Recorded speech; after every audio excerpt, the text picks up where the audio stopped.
சீரிஸோட ஸ்டார்டிங்கில் வந்து ஹீரோ வந்து எல்லாருக்குமே நேம் கொடுக்குற மாதிரி காமிக்கிறாங்க. நான் முன்னாடியே சொன்ன மாதிரி தான் எல்லாருமே கோட் வேர்டு வச்சு தான் கூப்பிடுவாங்க. நம்ம ஹீரோ தான் எல்லாருக்குமே நேம் கொடுத்துருப்பாரு. அந்த இடத்துல தான் மிட்சூரிக்கு அவன் நேம் கிடைக்குது. Welcome back to Tamil Animeverse guys. அனிமேவை நீங்கள் தமிழ் எக்ஸ்பிளைன் பண்ணி கேட்கணுன்னா மறக்காமல் நம்ம சேனலை சப்ஸ்கிரைப் பண்ணிக்கோங்க. அண்ட் இன்றைக்கி நம்ம பார்க்க போகிறது வந்து டார்லிங் இன் தி ஃபேங்க்ஸோட எபிசோட் 3.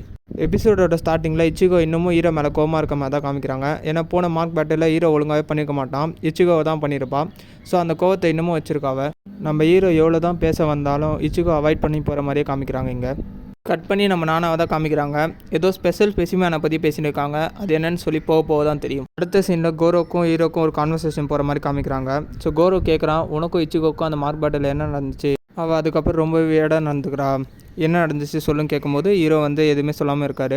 ஸோ ஹீரோ வந்து இந்த இடத்துல ஒரு விஷயத்த சொல்கிறாரு, நான் 02 கூட திரும்ப போகிறேன், அவள் கூட திரும்ப ஃப்ராங்க்ஸை ஓட்டணும்னு சொல்லி கேட்க போகிறேன் அப்படி சொல்கிறாரு. பட் கோரோ எவ்வளோ தடுக்க ட்ரை பண்ணுறாரு, ஆனால் நம்ம ஹீரோ கேட்க மாட்டார். ஸோ இங்கே ஹவுஸில் நம்ம பசங்க எல்லாருமே ஹீரோவை பற்றி தான் பேசுகிறாங்க. அவன் மார்க் பேட்டில் தோற்றதை பற்றி பேசின்னு இருக்காங்க. இதுக்கு மேலே அவனுக்கு பேரசைட் ஆக தகுதி இல்லை, அண்ட் இதுக்கு மேலே அவனால் ஆக முடியாது, பாப்பா ரெகக்னைஸ் பண்ண மாட்டார் சொல்லி தான் பேசின்னு இருக்காங்க. எல்லாருமே ஒன்றா தான் பேசுகிறாங்க. பட் நம்ம இச்சிகோ மட்டும் ஹீரோக்கு சப்போர்ட் பண்ணி பேசுகிறா. ஸோ இச்சிகோக்கு ஏதோ ஹீரோ மேலே இருக்குன்னு சொல்லிட்டு எல்லாருமே கண்டுபிடிச்சிடுறாங்க. அதனால் இச்சிகோவையும் டார்கெட் பண்ணி பேசுகிறாங்க. பட் நம்ம இச்சிகோ அதை கண்டுக்காமல் போயிடுறான். கோரோ கிட்டேருந்து போன நம்ம ஹீரோ ஸ்ட்ரெயிட்டாக 02 தான் பார்க்க போகிறா. அண்ட் அவள் ஒரு இடத்துல உட்காந்துட்டு இருக்கா. நம்ம 02 ஹீரோ வருதை முன்னாடியே கணிச்சிட்டா. ஸோ வந்த உடனே கண்டுபிடிச்சி அவனை ஒரு இடத்துக்கு கூட்டிகிட்டு போகிறான். இந்த இடத்துக்கு போனோன்னா S+ ஐடி கார்டு வேணும். பட் நம்ம ஹீரோ கிட்ட அது இல்லை. பட் நம்ம 02 கிட்ட இருக்குது. ஸோ 2 பேருமே அந்த இடத்துக்கு போகிறாங்க. அவங்க எங்கே போகிறாங்கன்னா இந்த கோல்டன் சிட்டிக்கு தான் போகிறாங்க.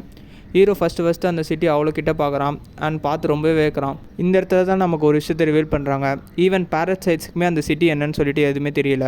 பட் நம்ம 02க்கு தெரியுது. பிகாஸ் 02 வந்து ரொம்ப காலமாகவே வாழ்ந்துட்டு இருக்கவ. இந்த இடத்துல ஹீரோ நம்ம 02வை பார்த்து கேட்குறான், இந்த இடத்துக்கு வழி உனக்கு எப்படி தெரியும்னு சொல்லிட்டு. நம்ம 02 சொல்கிறா, எல்லா பிளான்டேஷனுமே ஒரே டிசைன் தான். இந்த இடத்துல நமக்கு என்ன தெரியுதுன்னா எல்லா பிளான்டேஷனுமே ஒரே மாதிரி தான் கட்டியிருக்காங்க. அண்ட் ஒரே பர்பஸ்க்கு தான் கட்டியிருக்காங்க தெரியுது. நெக்ஸ்ட்டு 02 அந்த இடத்த பற்றி சொல்கிறா. இந்த இடத்துல ஒரு லைஃப்லெஸ், ஒரு ஓஷனுமே இல்லை, யாருமே வந்து வானத்தை கூட பார்க்க முடியாது, அப்படிப்பட்ட வாழ்க்கையை தான் இந்த மக்கள் வாழ்ந்துட்டு இருக்காங்க. ஒன் வே வாழ்க்கையை தான் இந்த மக்கள் வாழ்ந்துட்டு இருக்காங்க சொல்லிட்டு சொல்கிறா. இதெல்லாம் கேட்கும்போது நமக்கு அங்கே யாரோ வாழ்கிற மாதிரியே தெரியுது. பட் அங்கே யார் வாழ்கிறா, எதுக்காண்டி அங்கே வாழ்கிறாங்க, அவங்களாம் எப்படி இருப்பாங்கன்னு சொல்லிட்டு இன்ன வரைக்கும் நமக்கு எதுவும் காமிக்கல. சீரிஸ் போக தான் நமக்கு காமிப்பாங்க. நெக்ஸ்ட் சீனில் நமக்கு ஒரு மீட்டிங் காமிக்கிறாங்க. அந்த மீட்டிங்கில் வந்து நியூவாக கிரியேட் ஆன எல்லா பேரசைட்டுமே இருக்காங்க. அவங்களுக்கு எல்லாருக்குமே வந்து ஒரு நியூ மிஷின் கொடுக்க போகிறாங்க. பட் நம்ம பசங்க எல்லோரும் பயப்படுறாங்க, ஃபஸ்ட் எபிசோடில் பார்த்த கிளாக் ஸ்டார் மாதிரி எதுவும் வந்துருமான்னு. பட் நம்ம நானா வந்து அந்த அளவுக்குலாம் இல்லை, இதில் வந்து லெவல் கம்மியான கிளாக் ஸ்டார் தான், நீங்கள் ஈஸியாகவே டிஃபீட் பண்ணலாம் சொல்லி சொல்கிறாங்க. உங்களுக்கான ஃபஸ்ட்டு மிஷின் வந்து அசைன் ஆகப்பட்டிருக்கு. ஏன்னா இந்த கிஸ்ஸிங் நடக்கும்போது கிளாக் ஸ்டார் எல்லாமே வந்து அட்ராக்ட் ஆகும். ஸோ அந்த கிளாக் ஸ்டார் எல்லாத்தையுமே வந்து டிஃபீட் பண்ணுறதுக்கு ஃப்ராங்க்ஸை யூஸ் பண்ணுவாங்க. அந்த மாதிரி ஒரு மிஷினுக்கு தான் இப்போ நம்ம பசங்க போகிறாங்க. நம்ம பசங்க எல்லாமே மைனிங் நடக்கிற இடத்துல யூனிட் 8க்கு தான் போகிறாங்க. அந்த இடத்துல தான் ஒரு கிளாக் ஸ்டார் இருக்குது. ஸோ எல்லாருமே ரெடியாக வராங்க. நம்ம மிட்சூரோட கனெக்ஷன் மட்டும் அன்ஸ்டேபிளாக இருக்குது. ஸோ அவங்கள மட்டும் பேட்டிலுக்கு அனுப்பாமல் மற்ற 3 டீமையும் அனுப்பிச்சி விட்றாங்க. அண்ட் நம்ம ஸ்டெர்லைட்டை வந்து பிளான்டேஷன் 16 பார்த்துக்க அசைன் பண்ணுறாங்க. நெக்ஸ்ட் நம்ம பசங்க எல்லாமே அவங்க ஃப்ராங்க்ஸோட யூனிட் 8க்கு போகிறாங்க. ஸோ அங்கே போய்ட்டு அந்த கிளாக் ஸ்டார் எங்கே இருக்குன்னு சொல்லி தேடிட்டே இருக்காங்க. ஃபைனலாக இச்சிகோ வந்து அந்த கிளாக் ஸ்டார் எங்கே இருக்குன்னு சொல்லி கண்டுபிடிச்சிடறா. அதை டிஃபீட் பண்ணுறதுக்கு ரொம்பவே கஷ்டப்படுறாங்க. 3 பேருமே சேர்ந்து அதை டிஃபீட் பண்ணுறாங்க. பட் மீக்கு கிட்டே போகும்போது அந்த கிளாக் ஸ்டார் இன்னும் சாவாமல் மீக்கு அட்டாக் பண்ணிவிடும். ஸோ மீக்கு வந்து அன்கான்ஷியஸுக்கு போயிடுவா. பட் இச்சிகோ உள்ளே வந்து அந்த கிளாக் ஸ்டாரோட கோர் எடுத்துடுவா. நான் முன்னாடி சொன்ன மாதிரி தான் கிளாக் ஸ்டார் கோருன்றது ஹார்ட் மாதிரி, அதை எடுத்துகிட்டு அது இறந்துடும். பட் மீக்கு இன்னுமே வந்து அன்கான்ஷியஸில் தான் இருக்கா. நம்ம பசங்க எல்லோரும் கிளாக் ஸ்டாரையும் டிஃபீட் பண்ணுறேன்னு நினைக்கும் போது தான் வந்து நம்ம 02 இங்கேருந்து சொல்கிறா, இன்னும் அவங்க எதுவுமே பண்ணலை, இன்னும் நிறைய அவங்க நோக்கி வருது அப்படின்னு சொல்லிட்டு. அப்போ ஒன்று ஒன்றா மேலேருந்து வருது. நம்ம பசங்க ரொம்பவே பயப்படுறாங்க. இது என்ன தான் அளவில் ரொம்ப சின்னதாக இருந்தாலும் ரொம்ப அதிகமாக இருக்கிறதுனால நம்ம பசங்க பயப்படுறாங்க. இது ஒன்று இருக்கும் போதே இதை டிஃபீட் பண்ண நம்ம பசங்க ரொம்பவே கஷ்டப்பட்டாங்க. பட் இது நிறைய வந்தோடனே எல்லாருமே பயந்து ஓட ஆரம்பிச்சிட்டாங்க. இங்கே கண்ட்ரோல் சென்டரில் நம்ம 02 என்னை விடுங்க, நான் என் டார்லிங் கூட ரைட் பண்ணி அவங்க எல்லாரையும் காப்பாற்றுவேன், அவங்களோட உயிர் முக்கியமாக ரூல்ஸ் முக்கியமானு சொல்லி கேட்குறா. பட் நானும் அதை மறுக்கிறாங்க. இந்த சமயத்தை யூஸ் பண்ணி மிட்சூரு வந்து நான் ஓட்டுறேன், ஹீரோ தானே ஓட்டக்கூடாது, அவனுக்கு தான் நான் கேப்பபிலிட்டி இல்லை, இங்கே இருக்கிற ஒரே கேப்பபிலிட்டியான ஆள் நான் தான், ஸோ நான் 02 கூட ஓட்டுறேன் அப்படி சொல்லிட்டு சொல்லலாம். பட் 02 ஃபஸ்ட்டு அதுக்கு அக்செப்ட் பண்ணல. ஹீரோ வந்து அவங்க ஃப்ரெண்ட்ஸை நினச்சி பார்க்குறான், அவங்க எல்லாருமே ஆபத்தில் இருக்காங்கன்னு சொல்லி அவனுக்கு தெரியுது. ஸோ அதனால் 02 மிட்சூரு கூட ஓட்ட சொல்கிறான். ஸோ ஹீரோவே சொன்னதுனால 02 அக்செப்ட் பண்ணிக்கிறான். மிட்சூருக்கும் அவனோட பிளான் சக்ஸஸ் ஆகிடுச்சு.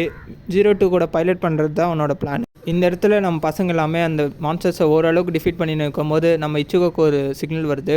ஸோ ஸ்டார்லைட் அங்கே வருது, நீங்கள் எல்லாருமே அது வரைக்கும் தாக்குப்பிடிங்கன்னு வருது. ஸோ அதை கேட்ட உடனே வந்து இச்சிகோ வந்து ஹீரோ தான் ஓட்டுறான்னு சொல்லிட்டு அன்கான்ஷியஸ் ஆகிறான். அன்கான்ஷியஸ் ஆன உடனே அந்த மான்ஸ்டர்ஸ் எல்லாமே உள்ளே வந்துடுது. இவங்க எல்லாருமே கரெக்டாக மாட்டிக்கிறாங்க. ஸோ அந்த இடத்துல தான் வந்து இந்த சின்ன மான்ஸ்டர் எல்லாமே கம்பைன் ஆகி ஒரு பெரிய மான்ஸ்டராக வருது. நம்ம பசங்க ரொம்பவே பயப்படுறாங்க. அந்த இடத்துல தான் நம்ம ஸ்டெர்லைட் மேலேருந்து வந்து அந்த பெரிய மான்ஸ்டரை டிஃபீட் பண்ணுது. எல்லாருமே ஹீரோ தான் ரைட் பண்ணுறான்னு நினைக்கிறாங்க. பட் உள்ளேருந்து மிட்சூரு கால் கேட்டோடனே மிட்சூரு தான் ரைட் பண்ணுறான்னு சொல்லி எல்லாருக்கும் தெரிஞ்சுக்கிறாங்க. கண்ணு மண்ணு தெரியாமல் இருக்கிற எல்லா மான்ஸ்டரையுமே அடித்து நொறுக்குறாங்க. இங்கே நம்ம பசங்க எல்லாமே அந்த மைனிங்கை விட்டு வெளியே வந்துட்டாங்க. ஸோ கண்ட்ரோல் ரூமில் நானா போதும்னு சொல்கிறாங்க. பட் நம்ம மிட்சூருவும் 02வும் அதை ரெஃப்யூஸ் பண்ணிடுறாங்க. அவங்களோட முழு சக்தியை காமிச்சு அங்கே இருக்கிற எல்லா மான்ஸ்டருமே புரட்டி எடுக்கிறாங்க. வெளியே நம்ம பசங்க எல்லாருமே ஸ்டெர்லைட்டுக்காண்டி வெயிட் பண்ணின்னு இருக்காங்க. ஸ்டெர்லைட்டுமே வெளியே வருது. பட் அன்கான்ஷியஸாக வருது. இந்த இடத்துல நமக்கு தெரிய வருது மிட்சூருக்கு ஏதோ ஆயிருக்குன்னு சொல்லிட்டு. அங்கேருந்து வெளியே வந்து கை காட்டுறது வந்து நம்ம 02 மட்டும்தான். நம்ம மிட்சூரு வரல. ஹீரோ வந்து புரிஞ்சுக்கிறான் 02 கூட பைலட் பண்ணுற எல்லாருக்குமே இந்த நிலமை தான் சொல்லிட்டு. மிட்சூருக்கு என்ன ஆச்சு, 02 கூட பைலட் பண்ணுற எல்லாருக்கும் ஏன் இப்படி ஆகுது, ஸ்டெர்லைட்னா என்ன, இப்போ அந்த மைனிங் என்ன நடக்குதுன்னு சொல்லிட்டு வர எபிசோடில் பார்க்கலாம். இந்த வீடியோ உங்களுக்கு பிடிச்சிருந்தா மறக்காமல் லைக் பண்ணுறேங்க. நான் இன்னும் இம்ப்ரூவ் பண்ணணும்னு சொல்லிட்டு கமெண்ட் பாக்ஸில் கமெண்ட் பண்ணுறேங்க. இந்த சீரிஸோட அப்கமிங் வீடியோஸ்க்கு நம்ம சேனலை சப்ஸ்கிரைப் பண்ணிக்கோங்க. Love you guys.